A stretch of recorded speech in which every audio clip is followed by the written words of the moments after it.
Écris-moi, c'est la chanson que l'on vient d'entendre, une chanson écrite justement par Jean-Pierre Boyer, qui de tout temps a écrit des beaux poèmes pour le public et souvent inspiré de la nostalgie parce que le public que tu fréquentais le plus souvent en métropole est et reste très nostalgique de son île.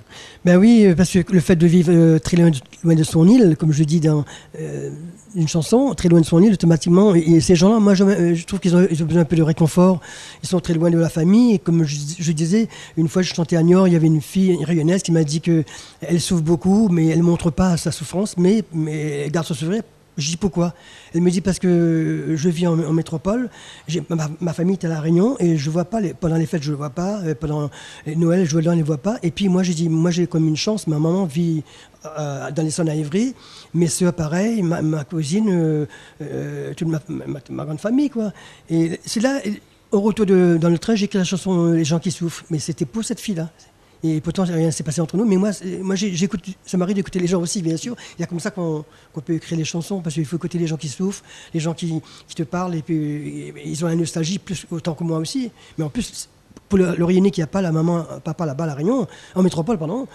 Mais là, c'est plus dur que quelqu'un qui a la famille, parce qu'il y en a plein qui partent pour travailler, mais des fois, ils n'ont pas la chance de venir tous les 3 ans comme les fonctionnaires. Moi, j'ai un ami, Christian, en Normandie, il est venu que 2 fois. Il est parti avec moi en 73, et que 2 fois il est venu ici, à La Réunion.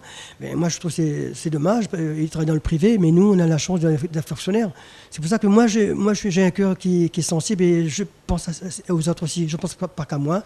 Moi, j'ai la chance, mais je pense qu'ils souffrent ces gens-là, autant plus que moi. Je pense que ce que tu as réussi également, c'est retranscrire justement toute cette forme de nostalgie à travers tes chansons, par l'écoute des gens, voilà. La sensibilité que tu as à pouvoir prendre leur expérience et en faire quelque chose d'un peu universel qui touche un peu tout le monde, parce que le cas de cette jeune fille, par exemple, est un cas qui se retrouve chez... Seule pour travailler, quitter sa famille ici parce qu'il faut aller travailler, puis elle vous dit ça, elle a besoin de parler, quoi. Ça se trouve dans la queue des collègues métro, puis elle a besoin de parler avec un compatriote, ou une compatriote, et c'était moi mais j'ai jamais revu cette fille-là, mais je sais pas si elle doit se reconnaître. Chanson, je suis sûr qu'elle doit... Oui, elle doit se reconnaître s'il écoute. Hein. D'une manière ou d'une autre. Et puis, ça me permet de parler aussi de tes sources d'inspiration et surtout de la manière que tu as de composer.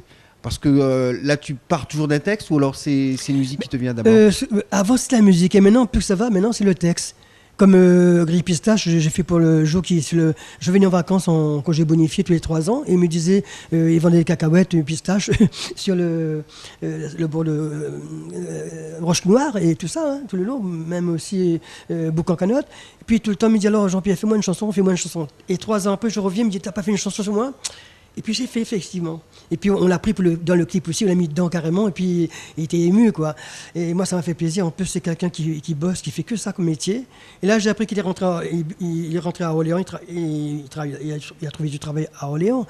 Mais ici, il faisait que ça, il y avait un petit marmaille, il habitait dans les Hauts de Saint-Gilles. Mais moi, je suis très sensible. Et puis, je trouve qu'il méritait d'être à l'honneur, parce que vendre sous le soleil comme ça, vendre des pistaches, cacahuètes. Il faut avoir du courage. Il faut du courage. Il faut se lever le matin. Il faut être courageux. Voilà. Exactement.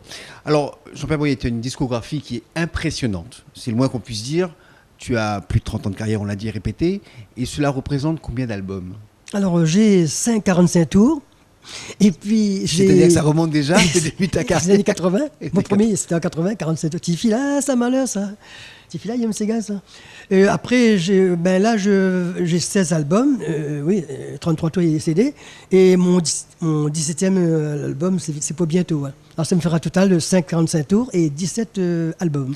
Comment tu regardes aussi l'évolution de la production discographique, l'évolution et la crise aujourd'hui du disque ? Comment tu le vis, toi ? Comment tu l'observes ? Avec un grand regard, mais je trouve que c'est vrai, c'est plus comme avant, hein. C'est plus dur, parce qu'il y a Internet, il y a tous les téléchargements. Et puis, heureusement, il y a encore quelques fidèles, mais c'est vrai qu'on vend beaucoup moins. Quel que soit l'artiste, on vend moins qu'avant. Même les stars, ils disent en métropole, ils vendent moins.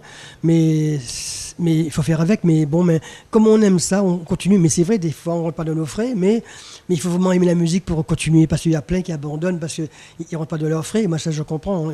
Celui qui n'est pas connu, qui fait un album actuellement. C'est difficile. C'est difficile. Il ne sera plus médiatisé par le biais d'Internet parce qu'il peut mettre des trucs sur tous les tous Les supports modernes. Les supports modernes, voilà.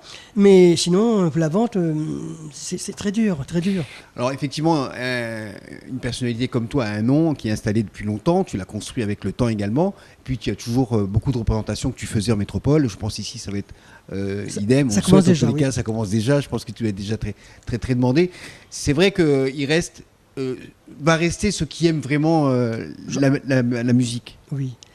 Mais écoute, moi ça me fait plaisir, souvent quand je tombe sur des gens, des jeunes de 25 ans ou même 30, quand ils me disent « Ah, mon père vous aime », ma mère, ça me touche. Et en plus, ce qui est sympa, c'est pas respect, parce que leur mère, leur père, ils sont fans de moi à l'époque, mais ce qui est bien, le gamin, la gamine, elle respecte l'artiste, c'est ça qui me touche. Et ça, vraiment, ça me fait plaisir, parce que elle me dit carrément, c'est pas sa génération, mais un respect pour M. Boyer. Ben ça, c'est très fort comme cadeau. Ça, c'est important pour nous, ça, en tant qu'artiste. C'est ce qui fait aussi que tu es respecté de tous, parce que tu as une très belle carrière avec de très belles chansons et tu es resté quelqu'un de très simple vis-à-vis du public et vis-à-vis de tous ceux qui observent la production musicale dans l'île. Et tu es quelqu'un qui nous a amené aussi beaucoup de soleil à La Réunion, mais également en métropole. Il a même fait une chanson qui s'appelle Soleil, pas soleil. C'est dans votre émission de musique locale, Couleur Pays.